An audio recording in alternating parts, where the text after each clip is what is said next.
What is up, guys? It's the Sound Alchemist, and today I'm back with Gersh 1 in another installment of For the Greater. This is a video series where we answer the questions left by you, the viewer. If you have a question for us, comment down below. Put question in front of your question because we get to those questions first. And that is what Malxel has asked. His question is, what do you guys think about the upcoming Warhammer 40K TV series based on the Eisenhorn novels? Yeah, go ahead. Well, I want to be happy, ecstatic, super pumped, but I don't know. I don't know about this one, boys. I mean, it's cool that we're getting an introduction to the 40K universe in the form of a series. Do you know if it's going to be like a Netflix or Amazon thing? No, I have no idea. Mm-hmm. More than likely, it will be some type of. It won't be like a TV series. It's gonna be right. It's like some streaming service will pick it up. Yeah.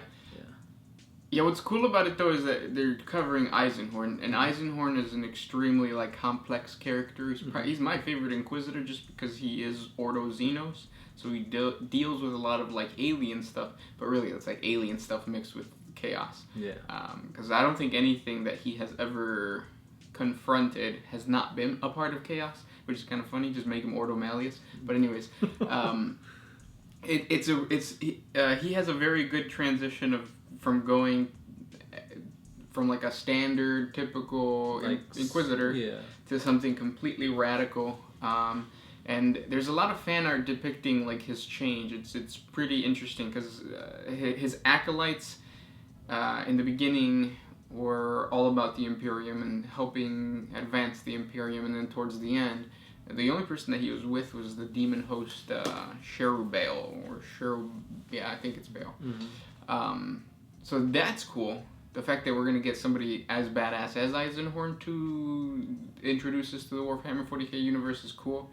It's just going to be interesting how they deal with introducing Space Marines. Yeah. Because he does have interactions with the Death Watch. The Death Watch is a part of his whole life thing. We'll see.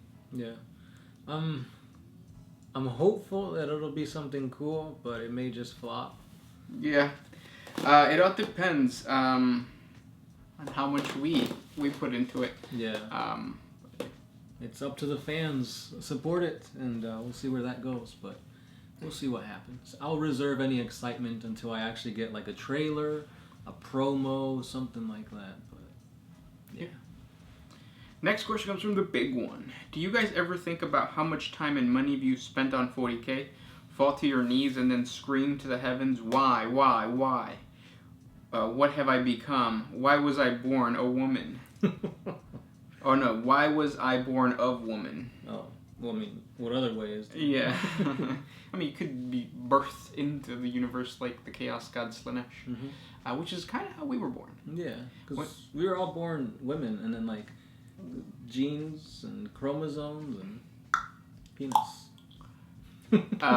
No, I don't really ever think about how much I've spent on Warhammer. You try not to. Well, no, the only time I ever feel bad about what when I buy something is the day of the purchase, after they run my credit card, after they run my card, and then I exit the building, and then I realize I spent over $100 on toys. But then that quickly goes away because then you get in the car and then you open up the box and you're like, oh yeah, I got this. Mm-hmm. And then that box sits in your closet for 3 years, just collecting dust because you're too lazy to open it up and build stuff. At least that's what's happening to me. Yeah. I don't say I've ever had any regret purchasing anything. The only regret I've had is selling off my Tau army. Yeah. It was so custom and converted, and it was my baby. It was my first one that I actually worked on. And now that we got back into the Warhammer thing after since 5th edition, the armies I have were either commissioned or found on eBay, pieced together. So it's not something that I myself have created, and that's something that I want to do. But finding the time to find the bits I need, build them, paint them, clip them off the sprue, and actually make them look into something that I want it to look like, that's going to take a long time. And time is always drifting off. Yes, we're getting old. Yeah. The one thing, the one unit that I have always said, like, fuck, why did I buy this? And I've done it multiple times, is my Ludas. Knew it. Ludas never do anything for me, but I always buy Ludas. That's the one unit that I have sold in the past. Mm-hmm. I bought it, didn't go well, I sold it, I regretted selling it, so I bought new ones, didn't do anything, I sold them again, and now I've bought new ones again. So, yeah. You need to get more Gretchen. Gretchen. Yeah, I have a box of Gretchen I still have to build. Yeah, I've got a box of a Chaos Warpsmith and a Broadside that I still got to build. And they're in my room and I see them every day and it's just like, it hurts because I'm like, oh, I should build you. You come from work though and you're tired and then like you're just like, yeah, I got other stuff to do around the house. If I sit there and build that, it's going to take like probably the entire free time that I have. Right. And next thing I know, I have to take a shower. So it's like, how about I just do other stuff or watch TV? That's what you end up doing anyways, just watching TV. Right. I feel like if you try to watch TV while you build, you miss like too much. Yeah. Yeah. But hey, it's all part of the hobby. Next question comes from PB Unit. If the warp was gone, would that be better or worse for the Imperium? It would be bad, really bad. Yeah. Because the reason that the Imperium is connected is because of the warp. Warp travel is the reason there can be trade. Without that, the Imperium is isolated again, and it goes back to that whole thing of like a sci-fi thing, like a realistic. If these human settlements are so separated from each other, eventually they won't be human anymore. And yeah, because the reason why space travel is so fast is because of the warp drives and stuff like that. If a planet gets assaulted, there's like zero chances that like anybody will be able to reach them in time. So yeah. You still have marauding orcs and Craftworld Eldar. Because they don't use the warp, they use the webway. Right. Dark Eldar with their raiding parties and whatnot. Grim Falcon. Which faction is your guys' least favorite lore-wise? Personally, for me, it's Chaos. Ooh, I feel like that's one of the more rich ones, lore-wise. I've said it once, I'll say it again. It's the Astra Militarum, a.k.a. the Imperial Guard. To me, they're just humans, like, they're the underdog, and I've said it again, it's the underdog story that inspires people. But still, to me, they're just like, why? You got all this other stuff to focus on. Why do humans? Yeah. I don't like the Harlequins. I feel like the Harlequins could have just been a sub-faction within the craft world or the Exodites. Actually, it would have been better if they would have been just Exodites.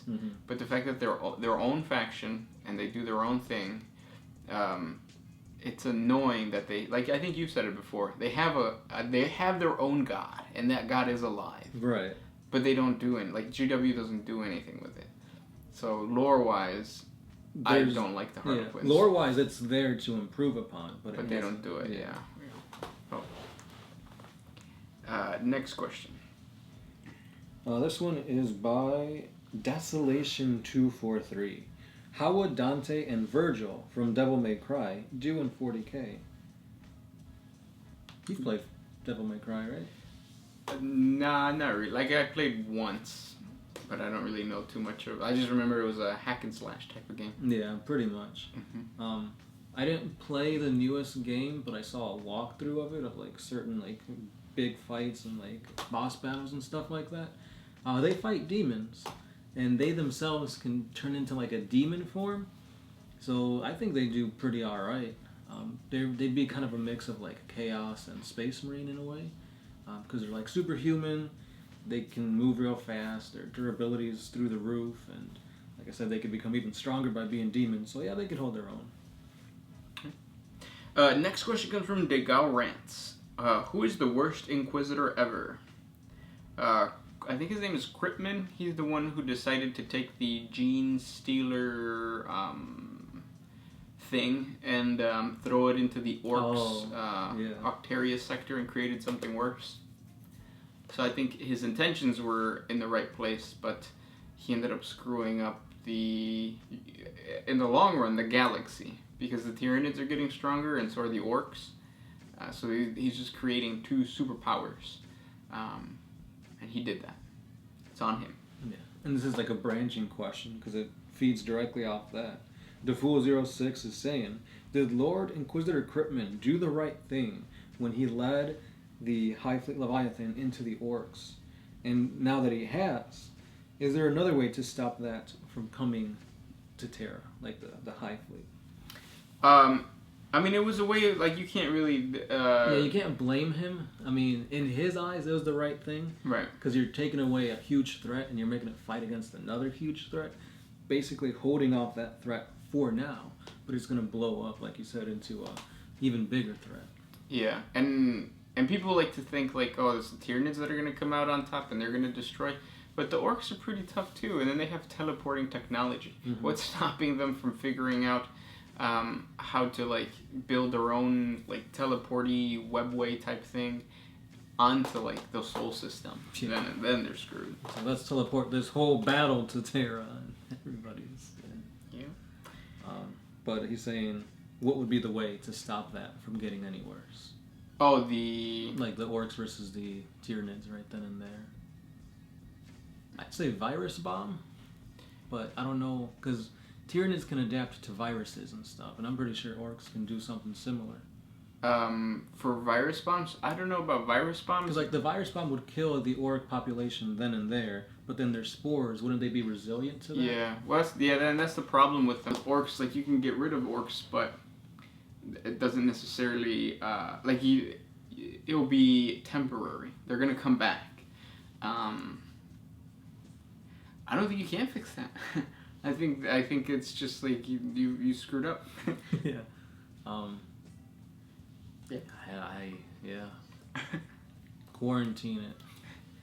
Just put more orcs and more Tyranids into it. Yeah. Next question comes from Alex Despain. Can men be blanks? It seems like all of the lore I have seen, all the blanks have been women. Yeah, men can be blanks. I think there was one in the... Ow, my neck. That was weird. Ow, that hurt. There was one in the Eisenhorn story, aside from Elizabeth... whatever, Beckman, maybe? I can't remember her last name. But yeah, I think in the Inquisitor... I think there was an Inquisitor or an Inquisitor acolyte that was a blank that was a male. It might just be rare within, like, male... genes, but that's not stated in the lore. So, yeah. Next question. Well, let's see. One from Stufer 2002. He asks, "Do you fear space Germans?" No.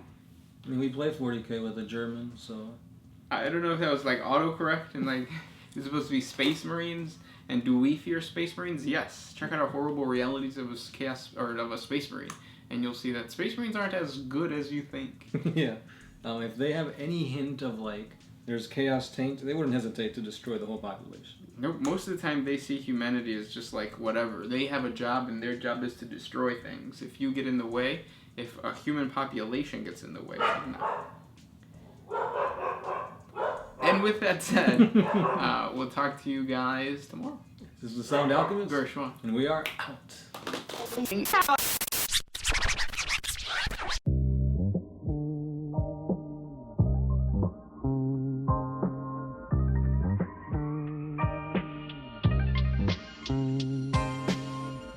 Always used to put my freedom first in any situation.